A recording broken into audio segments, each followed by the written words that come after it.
Okay, good morning everybody. How are you? Aujourd'hui, on va faire un petit cours en vidéo. Vous allez suivre le cours en vidéo et ce sera un petit peu, on va essayer de faire en sorte que ce soit un peu comme si on était tous ensemble en classe. Donc, le thème de ce cours aujourd'hui, c'est Daily Life, la vie quotidienne. Et ça va se passer en 3 temps. Là, le premier moment, ça va être qu'on va regarder une diapo ensemble pour apprendre du vocabulaire.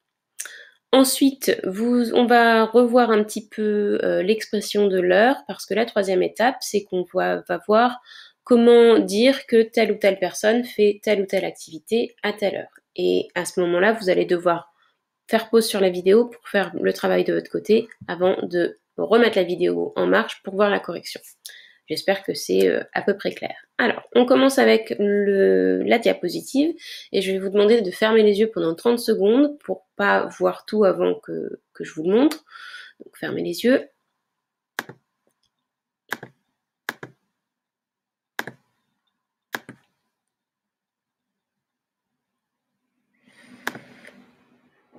Ok, open your eyes, vous pouvez ouvrir les yeux. Donc, ici, on a un jeune homme qui est en train de faire quoi? Il est en train de prendre le petit déjeuner. En anglais, have breakfast. Vous pouvez répéter après moi, comme en classe. Ce jeune homme fait ses devoirs. Do his homework. Et ici, j'attire votre attention sur le fait que c'est ses devoirs à lui, puisque c'est un garçon, donc ce sera his homework. Si c'était une jeune fille, on aurait dit do her homework. Celui-là, on connaît. Watch television ou watch TV.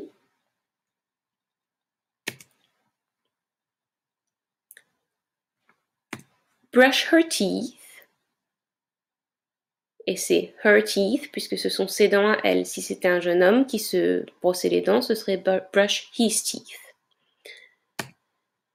Et enfin, go to bed. Ok, alors, comme en classe, je retourne au début et maintenant c'est à vous de réfléchir pour me donner la réponse. Donc vous donnez la réponse à votre écran, hein, je suis désolée de ne pas pouvoir vous entendre. Et puis on répète une deuxième fois après avoir donné la réponse. On y va. Have breakfast.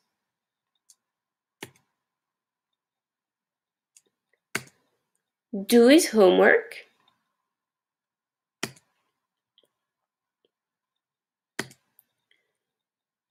Watch television.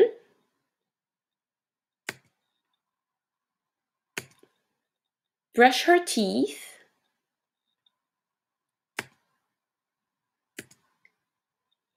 Go to bed. Alors, cette partie-là de la vidéo, vous pouvez la rejouer si vous voulez pour mémoriser le vocabulaire, il n'y a pas de souci. Alors, le diapo, je vous le donnerai pas. Vous ne l'aurez pas avec vous. Par contre, vous aurez le petit document que je ne trouve plus. C'est malin. Le voilà. Vous aurez ce document-là. Donc, Daily Life, la vie quotidienne, avec le vocabulaire. Et je vous ai mis avec my entre parenthèses, sachant que voilà, l'adjectif possessif, il peut changer en fonction de la personne dont vous parlez. D'ailleurs, je vous ai mis aussi un petit rappel sur l'adjectif possessif qui change en fonction de la personne qui possède et à ne pas confondre avec les pronoms personnels sujets, donc he et she. Et je vous demande de revoir les tableaux qu'on avait fait au début de l'année dans le cahier pour éviter toute confusion entre les adjectifs possessifs et les pronoms personnels sujets. Alors, la deuxième étape, on a dit, c'est revoir un petit peu l'expression de l'heure pour pouvoir ensuite l'utiliser. Hop, alors ça c'est un document qu'on va utiliser tout à l'heure, que je vais vous donner aussi, mais c'est pas la peine de l'imprimer. Donc mon expression de l'heure, elle est ici. Même chose, ce document je vais vous le donner, mais c'est pas la peine de l'imprimer non plus. Vous pouvez aller voir dans le cahier, on avait fait tout un petit travail sur l'expression de l'heure en début d'année. Donc ça, c'est juste un petit rappel pour se remettre un petit peu ça en tête. Alors, en anglais, on distingue les heures avant midi et celles de l'après-midi. Donc si je veux parler d'une heure qui se trouve le matin, je vais utiliser AM et l'après-midi PM. Il est 6 heures du matin, it's 6 AM. Il est 6 heures du soir, it's 6 PM. Petit rappel, on ne dépasse jamais le chiffre 12 pour indiquer l'heure en anglais. Donc pour dire qu'il est 20h, on ne dira pas It's 20 p.m., on dira It's 8 p.m. Il existe deux façons de dire l'heure en anglais. La première, c'est l'heure non digitale, c'est la plus compliquée, vous savez, avec past et to. Celle-là, on la met de côté pour aujourd'hui. Rien ne vous empêche d'aller revoir tranquillement dans votre cahier comment on s'en sert. Et nous, on va se concentrer sur l'heure digitale. Donc, il est 7h10, it's 7:10. Il est 7h30, it's 7:30. 7 c'est 7, 30 c'est 30. It's 7:45, il est 7h45. Même chose, vous pouvez faire pause à tout moment de la vidéo si vous avez besoin de faire une petite pause, voilà, souffler un petit peu. On passe du coup à notre petite diapo. Donc ces gens, ils font les activités qu'on a vues tout à l'heure dans le diapo à des heures précises. Donc le but du jeu, ça va être de dire il fait ses devoirs à 8h, il prend son petit déjeuner à 8h, il fait ses devoirs à 5h, etc., etc. Le but, ça va être de pouvoir parler de la routine de quelqu'un en anglais. Ok. Alors, sur le petit document que je vous donnerai, qui sera accolé dans le cahier, hop, je vous mets pas tout pour pas vous faire un spoiler, mais voilà. Je vous mets le premier exemple. What time does he have breakfast? Donc, à quelle heure est-ce qu'il prend son petit déjeuner? Alors, sachez que la question, c'est pas grave si vous mettez... Oups, vous avez toutes les réponses. C'est pas grave, donc si vous ne maîtrisez pas les questions, ce qui m'intéresse, c'est surtout les réponses. Donc, je veux dire qu'il prend son petit déjeuner à 8h. He has breakfast at 8 a.m.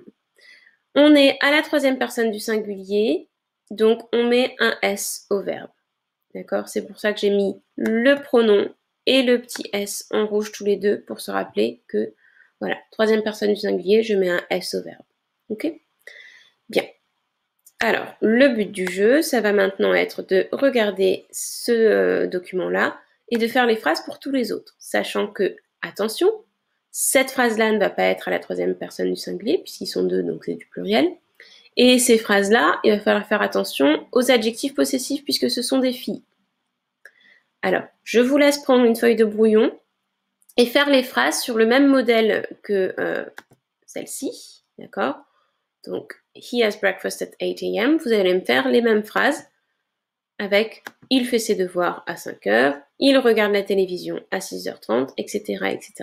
Vous faites ça au brouillon, vous faites pause dans la vidéo, et quand vous avez fait tout le brouillon, vous remettez play sur la vidéo pour voir les réponses. Bon courage! Ok, c'est parti pour la correction. Allez, je vous montre tout d'un coup, c'est la folie.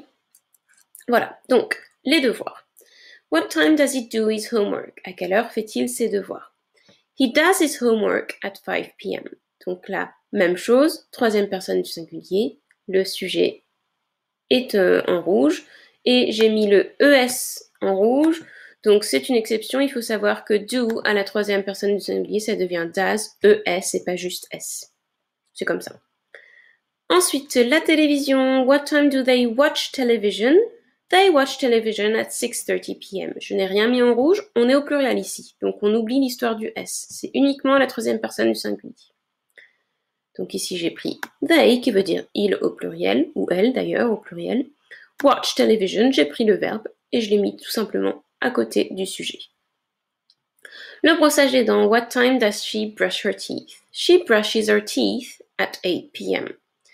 Donc ici, on a changé de sujet, c'est une fille, donc ce sera she. Et brushes, on a mis un E parce que c'est comme ça. On ne peut pas mettre le S tout de suite collé au H. Il faut mettre une voyelle entre les deux, c'est comme ça. Et enfin, what time does she go to bed? À quelle heure va-t-elle au lit? She goes to bed at 10 p.m. Une autre exception, avec go, même chose, on rajoute un E devant.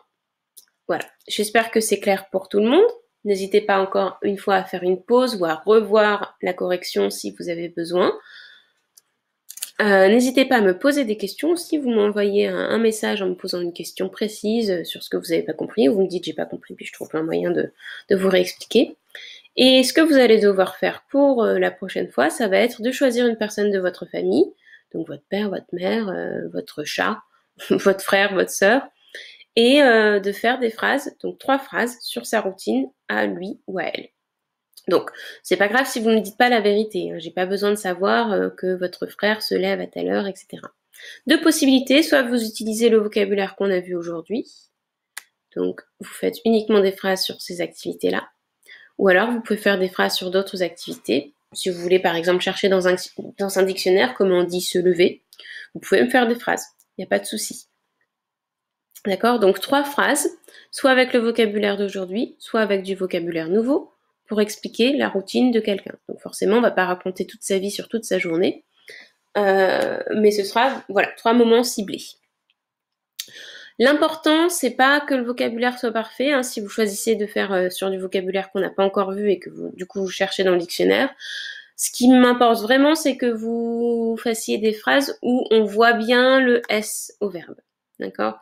Et où le sujet est correct, et puis l'adjectif possessif est correct aussi. Donc c'est les 3 choses-là. S au verbe, sujet correct, adjectif possessif correct. Le vocabulaire, alors si vous prenez le vocabulaire qu'on a vu ensemble, ben forcément j'espère que votre phrase sera correcte. Si vous prenez du vocabulaire que vous cherchez dans votre dictionnaire, pas de souci s'il y a des erreurs, je les corrigerai quand vous les rendrez. Voilà, good luck!